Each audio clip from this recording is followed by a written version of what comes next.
प्रश्न 1, मानव शरीर की मास्टर ग्लैंड किसे कहा जाता है? A. Thyroid, B. Pituitary, C. Pineal, अधिवृक्क उत्तर पिट्यूटरी। प्रश्न 2, निम्न में से कौन सी ग्रंथि मेलाटोनिन हार्मोन बनाती है? A. Pineal, B. Thyroid, C. अग्न्याशय, D. अपीनियल। प्रश्न 3, थर्ड ग्रंथि कौन सा हार्मोन बनाती है? A. Insulin, B. Thyroxine, C. Adrenaline, D. Testosterone. Uttar thyroxine. प्रश्न 4, इंसुलिन हार्मोन किस ग्रंथि से निकलता है? A. Thyroid, B. Pituitary, C. अग्न्याशय, D. अधिवृक्क उत्तर C. अग्न्याशय।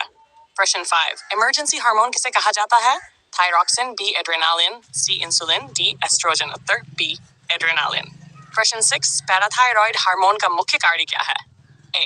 रक्त में ग्लूकोज बढ़ाना, B. कैल्शियम का नियंत्रण, C. शरीर की वृद्धि, D. रक्तचाप कम करना उत्तर B. कैल्शियम का नियंत्रण। प्रश्न 7, निम्न में से कौन सी ग्रंथि शरीर की जैविक घड़ी क्लॉक को नियंत्रित करती है? A. Pineal, B. Pituitary, C. Thyroid, D. Pineal.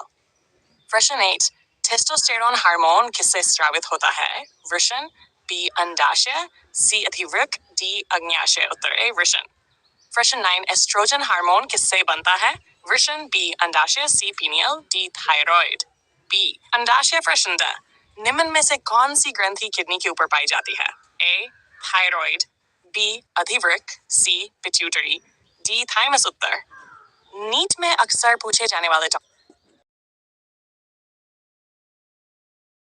दर्शाई गई संरचना जो शरीर के अंतःस्रावी तंत्र का मुख्य नियंत्रक मानी जाती है वह कौन सी है?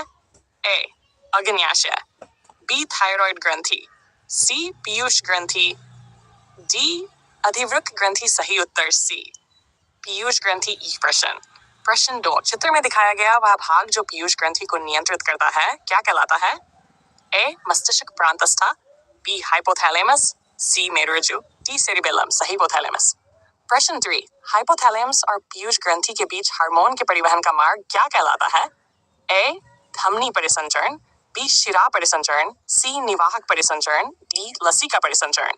C. प्रश्न 4, चित्र में पीयूष ग्रंथि का कौन सा भाग सीधे हाइपोथैलेमस की तंत्रिका कोशिकाओं से जुड़ा होता है? एगरग्र पीयूष ग्रंथि, B. पश्च पीयूष ग्रंथि, C. मध्य पीयूष ग्रंथि, D. बाहरी पीयूष ग्रंथि पश्च पीयूष ग्रंथि। प्रश्न 5, अगर पीयूष ग्रंथि का नियंत्रण मुख्य रूप से किसके द्वारा होता है? A. तंत्रिका आवेग, B. निवाहक परिसंचरण द्वारा आने वाले हार्मोन, C. रक्त में ग्लूकोज, D. लसिका द्रव सही उत्तर B. निवाहक परिसंचरण द्वारा आने वाले हार्मोन। अगर आप चाहें प्रश्न चित्र में दिखाई गई ग्रंथि का मुख्य कार्य क्या है? A. इंसुलिन का स्राव करना, B. थायरॉक्सिन हार्मोन बनाना, C. एड्रेनालिन बनाना, D. पित्त बनाना सही उत्तर B. Thyroxine hormone banana.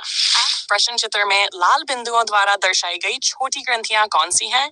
A. अधिवृक्क ग्रंथि, B. पैराथायरॉयड ग्रंथि, C. पिट्यूटरी ग्रंथि, D. अग्न्याशय सही उत्तर B. पैराथायरॉयड ग्रंथि। प्रश्न, पैराथायरॉयड ग्रंथि का मुख्य कार्य क्या है? A. रक्त में कैल्शियम का संतुलन बनाए रखना, B. रक्त में ग्लूकोज बढ़ाना, C. रक्तचाप बढ़ाना, D. पाचन क्रिया को नियंत्रित करना सही उत्तर रक्त में कैल्शियम का संतुलन बनाए रखना। प्रश्न, थायराइड ग्रंथि शरीर के किस भाग में पाई जाती है?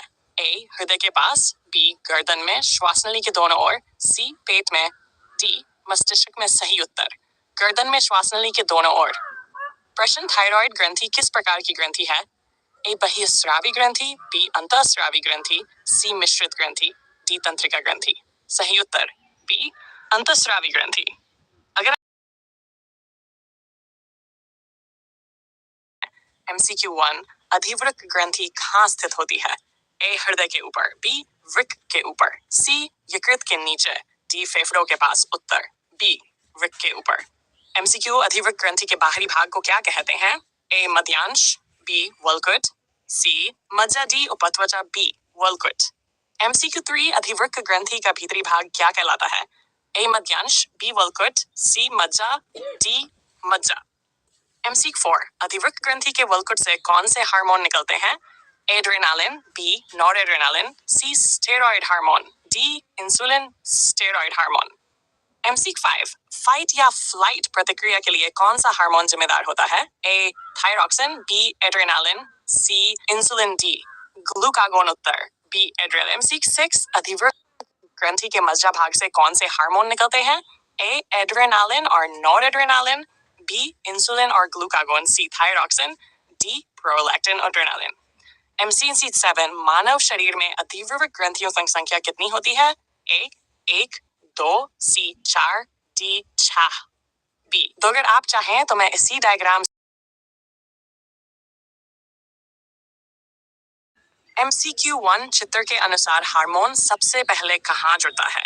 ए केंद्रक में, बी कोशिका झिल्ली के ग्राही से, सी साइटोप्लाज्म में, डी माइटोकॉन्ड्रिया में। सही उत्तर व्याख्या प्रोटीन हार्मोन कोशिका के अंदर नहीं जाते, वे कोशिका झिल्ली के ग्राही सेप्टर से जुड़ते हैं। MCQ2 चित्र में दिखाए अनुसार दूसरा संदेशवाहक क्या हो सकता है? ए DNA, RNA, सी चक्रीय AMPM या CA++, डी ग्लूकोज। सही उत्तर सी। व्याख्या हार्मोन के ग्राही से जुड़ने के बाद सेकंड मैसेंजर CAMP या CS+ बनता है। MCQ3 दूसरा संदेशवाहक बनने के बाद क्या होता है?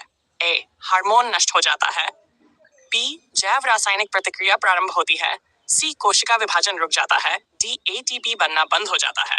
सही उत्तर MC4 प्रोटीन हार्मोन की क्रिया का सही क्रम कौन सा है?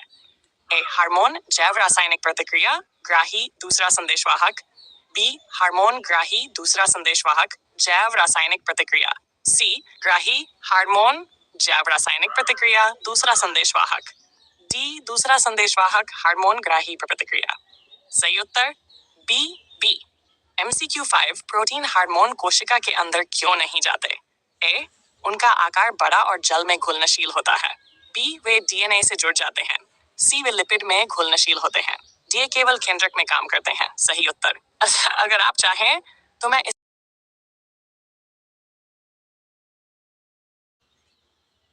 MCQ1 स्टेरॉयड हार्मोन कोशिका में प्रवेश करने के बाद किससे जुड़ते हैं?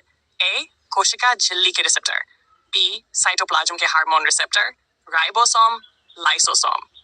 सही उत्तर बी साइटोप्लाज्म के hormone receptor. MCQ2 steroid hormone की क्रिया का अंतिम परिणाम क्या होता है? ए ATP का निर्माण, बी DNA की प्रतिकृति, प्रोटीन का संश्लेषण, डी कोशिका विभाजन रुकना। सही उत्तर प्रोटीन का संश्लेषण। MCQ3 स्टेरॉयड हार्मोन और रिसेप्टर मिलकर जो संरचना बनाते हैं उसे क्या कहते हैं? A hormone enzyme complex, B hormone receptor complex, DNA RNA complex, D protein complex. सही उत्तर B hormone receptor complex. MCQ4 hormone receptor complex कोशिका के किस भाग में जाकर कार्य करता है? A mitochondria, B Golgi body, C केंद्रक वैक्यूल, सी केंद्रक। इस चित्र के अनुसार जीन सक्रिय होने के बाद कौन सा अणु सबसे बनता है? A protein, C mRNA, D tRNA। सही उत्तर ME6 assertion reason type NEET में अक्सर आता है। कथन स्टेरॉयड हार्मोन सीधे कोशिका झिल्ली को पार कर सकते हैं, कारण ये लिपिड में घुलनशील होते हैं। ए और आर दोनों सही हैं और आर ए का सही कारण है, बी ए और आर दोनों सही हैं लेकिन आर सही कारण नहीं है, सी ए सही है, आर गलत है, ए गलत है, आर सही है। सही उत्तर ए ना